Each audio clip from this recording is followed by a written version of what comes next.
Hi guys, मैं रोशन सिंह आप लोगों का आपके यूट्यूब चैनल पे बहुत स्वागत करता हूं। उम्मीद है आप लोगों की पढ़ाई बहुत ही अच्छे ढंग से और सुचारू रूप से आगे बढ़ रही होगी, चल रही होगी। आप लोग तैयारी में लगे होंगे, ठीक है, क्योंकि आर का भी एग्ज़ाम लगने वाला है। और आप लोग जो है, जो भी पढ़ें वो याद हो जाए, ये मेरी ईश्वर से कामना है, ठीक है, महादेव से कामना है। इसका मतलब आप लोग रिवीजन करना नहीं छोड़ेंगे, आप लोग रिवीजन करते रहिएगा। और शुरू करने से पहले वही आप लोग से रिक्वेस्ट है कि प्लीज़ चैनल को सब्सक्राइब कर लीजिए और टेलीग्राम लिंक जो डिस्क्रिप्शन में कमेंट बॉक्स में पिन किया गया है वहाँ पे आकर जुड़ सकते हैं। अब बात क्या है? तो बात है भैया, ये मोटिवेशन की बात है, इंस्पिरेशन की बात है, डेडिकेशन की, ठीक है। और ये सब कुछ आपके अंदर लाना है, इम्प्लीमेंट करना है, ये मेरा टारगेट है।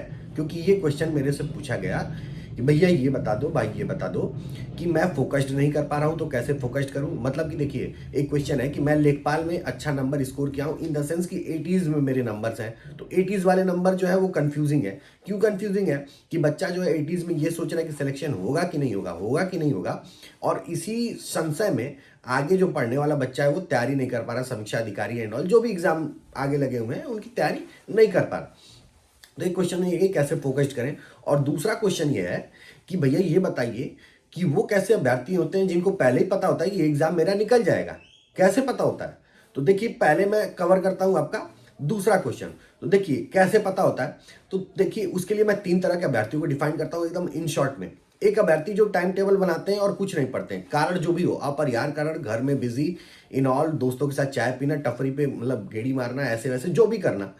बट द थिंग इज कि I mean they are not giving that time, I mean in the studies. Okay, ये पहला पॉइंट हो गया। जो पहले तरह के छात्र होते हैं भाई, तो इनको कैसे ही पता होगा कि मेरा निकलने वाला है? इनको पहले से पता होता है कि इनका नहीं निकलने वाला है। दूसरे तरह के छात्र होते हैं जिनको यूट्यूब पे गाइडेंस मिल गया, उनके सोसाइटी में कुछ लोग, आई मीन बगल में, अगल बगल में मतलब, और सोसाइटी में जो है कुछ लोग अच्छे जॉब में है, तो उन लोगों से कुछ गाइडेंस मिल गई कि भाई देखो, मैं तो 8 घंटे पढ़ता था, तो तुमको मिनिमम मान लो थोड़ा सा छोटा एग्जाम है तो 6 घंटे तो पढ़ना ही होगा। एंड द थिंग इज कि they are following their routine, ठीक है, वो टाइम टेबल बना रहे हैं और रूटीन को फॉलो कर रहे हैं। तो इनको भी देखिए पता हो जाता है कि कहीं ना कहीं होना है। बट द थिंग इज कि वो कौन से बच्चे होते हैं जिनको पता होता है कि देखिए 8,085 सीट है, अगर 9,534 सीट है तो उसमें से एक सीट मेरी है भाई, 9,533 पे फाइट कर लो और 8,084 पे फाइट कर लो। वो भी एक बच्चे होते हैं। तो कैसे होते हैं वो बच्चे, ये कैसे पता चलता है, ऐसा कौन सा कॉन्फिडेंस आ जाता है उन लोग में? तो भैया देखिए, वो बियॉन्ड लिमिट जाके मेहनत करते हैं। वो पूछते नहीं है कि भैया 6 घंटा आप टाइम देते थे, तो आपको मान लीजिए गए सोसाइटी में पूछे कि भैया आप कितना घंटा, तो बोले 8 घंटा, तो चलिए ठीक है, मैं अभी 8 घंटा पढ़ूंगा, मेरा भी सिलेक्शन हो जाएगा। No, they are not doing this, ठीक है। उनके पास पढ़ने के लिए टाइम ही टाइम होता है, और कोई काम करने के लिए टाइम नहीं होता है। घर का सदस्य अगर कोई काम कहता है तो दे इग्नोर देम, ठीक है। और ये अच्छी बात नहीं है। बट द थिंग इज कि अगर कहीं ना कहीं आप अपने जीवन में सेल्फिश नहीं बनेंगे अपने लिए, अगर, तो आपका कैरियर बिल्डअप नहीं होगा। तो एक फेज आना चाहिए जिसमें 6 महीने साल भर आपको सेल्फिश बनना पड़ेगा। फिर चाहे आप बाहर हैं, फिर चाहे घर पे हैं। बाहर है तो किससे सेल्फिश बनेंगे? तो बाहर है तो अपने दोस्त यारों से सेल्फिश बन जाइए। चाय पीने कुछ दिन मत जाइए, ऐसा नहीं कर रहा हूँ, देखिए चाय पीने जाइए, लेकिन चाय पी के तुरंत आता कौन है? गए चाय पीने तो आपको 15-20 मिनट, आधा घंटा, 1 घंटा लग जाता है घूमने, गेड़ी मारने में और चाय पीने में। बट द थिंग इज कि ये 5 मिनट का प्रोसेस होता है। चाय पिए, फ्रेश हुए, ठीक है, and within 15 and 20 minutes studies, back to studies, ठीक है। तो ये वो बच्चे होते हैं जिनको पहले से पता चल जाता है कि मेरा होने वाला है। अब कैसे? तो ये इतना मेहनत करते हैं भाई, इतना मेहनत करते हैं कि सुबह उठ के, मैं अपना बात बता रहा हूँ, सुबह उठता था तो पढ़ते पढ़ते पढ़ते पढ़ते मतलब क्या ही बोले, 11-12 बज जाते थे। और 11-12 बजे उठ के पीछे का जो लास्ट डे पढ़ा हुआ था उसका सारा रिवीजन करके मॉर्निंग उठता था, सारा रिवीजन करता था। 11-12 बज जाते थे एंड आफ्टर दैट मैं उस टाइम ब्रश करता था जब मैं प्रिपरेशन पीरियड में था। अब ये नहीं कर रहा हूँ कि सब लोग उस टाइम ब्रश करना है नॉल। तो कुछ लोग को, मेरे ही घर में जो अगल बगल के लोग थे, वो लोग सोचते थे कि देखिए मतलब इतना देर सो के उठ रहा है तो किसको क्या ही पता कि कौन क्या कर रहा है, अपने रूम में रहना है और पढ़ना है, ठीक है। एंड आफ्टर दैट भोजन वोजन एंड ऑल सब होता था और पढ़ाई चलती रहती थी। रात में आदमी 12-1 बजे तक पढ़ता था। तो जब आप 18 घंटा 16 घंटा मेहनत करेंगे ना, फिर वो डी ग्रुप का ही क्यों ना एग्जाम हो, इतना मेहनत करेंगे, सी ग्रुप का, डी ग्रुप का, या फिर कोई भी एग्जाम हो, जब मेहनत करेंगे जिसमें आप रात में सोने गए तो लगे कि आप लेबराई करके आए हैं, शरीर टूट रही है, तो फिर आप समझ जाइए कि आपका सिलेक्शन होना है, ठीक है। आपका सिलेक्शन कोई नहीं रोक सकता है। और अंदर से फिर वो गट फीलिंग आने लगेगी, अंदर से वो पॉजिटिव वाइब्स आने लगेंगी। ठीक है, आप कहीं भी बैठेंगे दोस्तों के साथ तो एजुकेशन से संबंधित ही बात करेंगे, ठीक है। और वो पॉजिटिव वाइब जो है ना वो आपको फील कराती है कि इस बार तो मेरा एक सीट पक्का है। तो कुल मिला के इसका यही निष्कर्ष निकल रहा है कि मेहनत जो है वो बांध के मत कीजिए। अगर आपको ये फीलिंग चाहिए कि भाई इस बार मेरा एक सीट पक्का है और अगर एक सीट पक्का करना है तो मेहनत बांध के मत कीजिए कि भाई 6 घंटा पढ़ लिया हूँ, बस अब 6 घंटा आज पढ़ लिए हैं, हाँ अब चल रहे हैं घूमने। मन में एक पॉजिटिव फीलिंग आ गई, भाई आज का तो कोटा पूरा। तो जब आप अपने लाइफ के साथ कोटा पूरा करें तो लाइफ भी आपके साथ कोटा ही पूरा करेगी, ठीक है। आपको अगर जो चाहिए वो अचीव नहीं होगा, हाँ उससे नीचे वाला कुछ मिल जाएगा जिससे आपका जीवन चल सके, जीवनी चल सके, ठीक है, रोटी कपड़ा मकान हो जाए। बट द थिंग इज कि आपको जो चाहिए उसके लिए जी तोड़ मेहनत करनी पड़ेगी। ये पहली पॉइंट हो गई जो जिससे पहले ही फीलिंग आने लगेगी, गट फीलिंग कि मेरा सिलेक्शन होना है। अब दूसरी बात हो जाती है कि कल एक मेरे को मैसेज आया और कमेंट आता रहता है कि सर मेरा लेखपाल में अच्छा खासा नंबर है, 80 है, 81 है और 79 जो भी है, ठीक है, कैटेगरी वाइज।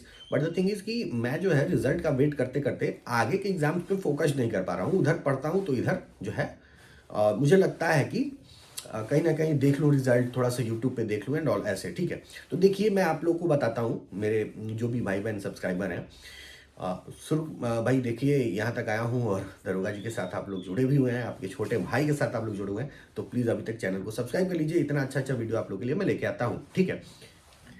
अब उनकी बात कर लेते हैं कि जो बोल रहे हैं कि सर जो है लेखपाल में मैंने ठीक ठाक नंबर स्कोर कर रखा है एंड आगे का जो है मैं प्रिपरेशन में फोकस नहीं कर पा रहा हूँ, बार बार रिजल्ट का वेट कर रहा हूँ, ठीक है। तो मैं आपको सबसे पहले बता दूं कि दो तरह के इसमें छात्र हैं। जिन लोग का एक पड़ाव जो जो एक जिन लोगों का लक्ष्य होगा वो लेखपाल होगा, तो जिनका लक्ष्य लेखपाल है वो आगे फोकस नहीं कर पाएंगे। बट द थिंग इज कि जिनका पड़ाव लेखपाल है, पड़ाव मतलब कि मैं यहाँ पे आया हूँ, ये मेरा एक तरह से स्टेशन, बीच में एक जंक्शन पड़ा हुआ है, मेरा टारगेट अचीव नहीं हुआ है, वो अभी फुल्ली फोकस्ड होंगे आगे वाले एग्जाम पे।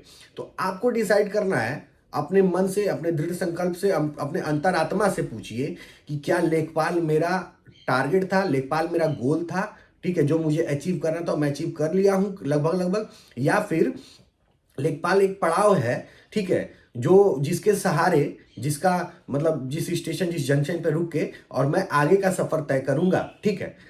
और ये आपका मन जानता होगा, आपको कोई बाहर से मोटिवेट नहीं करेगा। जब एक बार हाथ में गांधी जी आने लगेंगे ना, ठीक है, गांधी जी वाला जब पेपर आने लगेगा तो किताबों वाला जो पेपर होता है ना वो फीका लगने लगेगा, ठीक है। तो ये डिसीजन आपके हाथ में है, आपको डिसाइड करना है कि भाई लेखपाल का जो है मेरा टारगेट था, मेरा गोल था, जो मैंने जो मैं अचीव करने वाला हूँ, ऑलमोस्ट अचीव्ड है, कि ये एक पड़ाव था, मुझे आगे बढ़ना है। अब फोकस्ड करने की बात रह गई, तो देखिए अगर आपके साथ थोड़ा बहुत दिक्कत है, जो कि सबके साथ होता है, लास्ट में at the end of the day सबको एक बार मन में ये बात आती है, सबके मन में एक बात आती है कि यार हम मतलब अगर अच्छा प्रोडक्टिव काम किए तो well and good, but the thing is कि अगर दिन जो है थोड़ा सा बेकार हो गया, बेकार इन द सेंस कि फालतू इधर उधर घूमने में निकल गया, तो मन में एक ख्याल आता है।